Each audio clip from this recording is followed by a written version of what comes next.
Well, good morning, good morning. What is up, everybody? Another beautiful morning on the PCT. Got the sun in my face, but I don't mind. I left camp at 6:05, so 15 minutes earlier than yesterday. It's hard because it's dark. When I get up about 5:15, it's dark, so it takes a little bit to get up. It's cold and all that. I love the mornings. Well, as I said yesterday, man. Oh, let's digress. Today is my 12th day on trail and 114 overall. I hope I have that right. I'm a little bit not unsure, but I think that's right. I'll put a text here if it's wrong. So 12th day and 114 overall. Quest to finish this beast and most beautiful trail. And as I said yesterday, I was stoked. I did 21.2 miles. And looking at the profile today, two things are driving me. If I do a longer day, like similar to yesterday, I have a shorter day tomorrow. I found a good campsite on the app about 4 or 5 miles before the Echo Lake Chalet, and they open at 8, so I want to get in there early, chill, charge up everything. Like I said before, get a resupply, eat. They have a deli there, I guess, so a sandwich maybe and a cold drink. Oh, they have milkshakes. Milkshake for sure. So, the more I do today, the less I have to do tomorrow. That's my plan. The other thing that's kind of crazy, because as you can see, we are in the middle of nowhere, and there's generally zero service, but on this one camp spot that's 21.3 miles from my campsite today, it says the Verizon LTE is flowing. So I can not only check with loved ones, but maybe upload a video or something if I stay up a little bit. And I might stay up a little bit later. Normally, we call hiker midnight 8 o'clock because you're so tired and you need to sleep, and I get up early. But I'll be getting up early, but I only have 4 or 5 miles tomorrow if I do this, and then I'll get out and hike maybe 4 or 5, 6, 7 miles, whatever, to the nearest campsite. So that's the plan today. The elevation profile doesn't look too horrendous. There's one really about a 1,300 foot climb, but it's literally over 6, 7 miles. So I don't think it's too bad, but you never know out here. That's it. Let's get this going. Thanks for coming along with me. It's gonna be a beautiful day. If you want to support the channel, there's ways below to do it. And let's get it on, baby.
Well, good morning again. A little update, but you can hear the water probably, and it's right there is the creek, if you can see that. It's actually a two-pronged creek, but I found a spot that had some shade.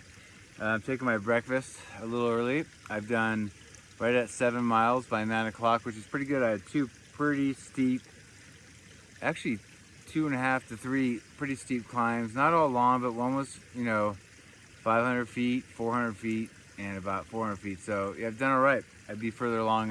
Besides that, I'm cruising pretty good.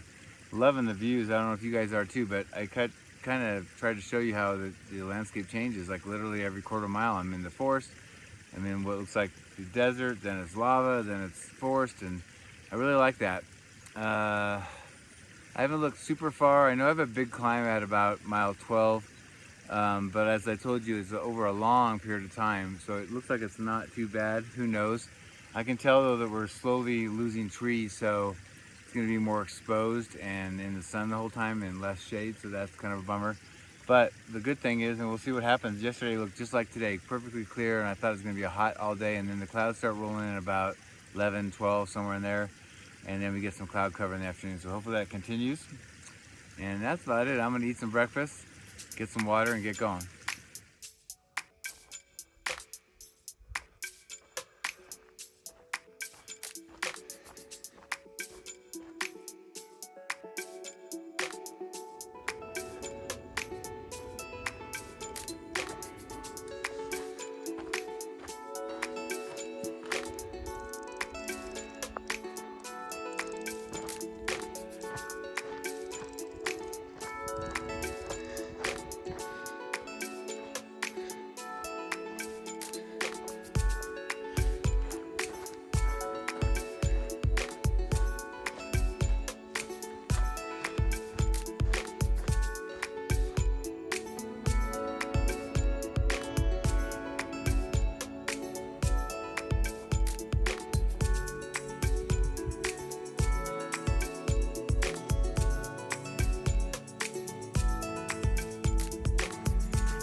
Well, I made the camp finally. There's my tent. There's only one spot. There's a big open area here, but there's only one spot. But there is 4 bars of LTE, baby. But yeah, and beyond rocks, small rocks. That's my door side. I've got to figure out how I want to do the vestibule tonight, but I don't care. I'll go over the stats later, but here's my scenery. Looks like the moon, kind of. Give you a roundabout. Okay, I gotta finish putting everything in the tent and then eat. Hey guys, well this ends another exciting day, or it was a beautiful day. What did you think of the videography today? I got here, I was so tired. I set up the tent. The weather looked like it was coming in, maybe gonna rain, so I had to set the tent up first. I'm on a not the greatest spot, but it's the only spot here. And I wanted to tell you something, you know, man, I had about 3 hours where I struggled. I mean, the whole day was a struggle, but I was really, really bad off after mile 7. And what was in front of the next few, I don't know, 3 hours, I barely was crawling. I probably did a mile in 3 hours. I'm not exaggerating. Had to stop every 10 feet, like I said. But, you know, I tried to rest, eat, and get lots of water. whatever it was, it never left me completely, but I was somewhere between full max and horrible where I first started, somewhere in the middle. And I gotta say, I don't usually tout myself too much, but it was one of my guttiest days I've ever had on trail. I did not feel good. My legs were 10 times worse than a normal day, and they hurt. I would sometimes go 10 feet and I have to stop. And I went from mile 7 and I did 20 miles today, 20. So I'm stoked about that. I can do a shorter day. I picked out a spot about, assuming I feel good tomorrow, 17 miles. And that'll get me about 4 miles from the very end, maybe 3.5, 4 miles. And like I said, I want to get in. So tomorrow will be a full day. And the next day I want to get in early and rest and charge up my items and get some food there, maybe a milkshake, resupply, and just like I said, charge everything up and then try to get back on trail. I don't plan right now on doing a zero. I heard it's expensive there at the Echo Lake Chalet, but I don't know. We'll see. I'm talking about to stay. So I think I'll just get my stuff and get out and get going. And so that's my plan right now. But yeah, I did 20 miles exactly, and I did just a fraction under 3,800 feet elevation gain. So yesterday was 4,200 and today 38. So that's a lot. And man, I wasn't feeling it at all. And I just kept pushing and kept pushing. And I got a spot here on top of a mountain. Hopefully it's not too windy. It's been kind of breezy. But I have 4 bars service, which never happens. So been texting friends and loved ones, but that's it for now. Thanks for going through the day. We'll see how my health does. It may change things if I continue to have some issues. I cannot hike the way I felt. I should have been in bed, not hiking for those 3 hours. I felt horrible. I needed to lay down, and I probably should have, but I just took a lot of breaks and made it through. Anyway, thanks for watching. Hope you enjoyed today, and we'll see you tomorrow.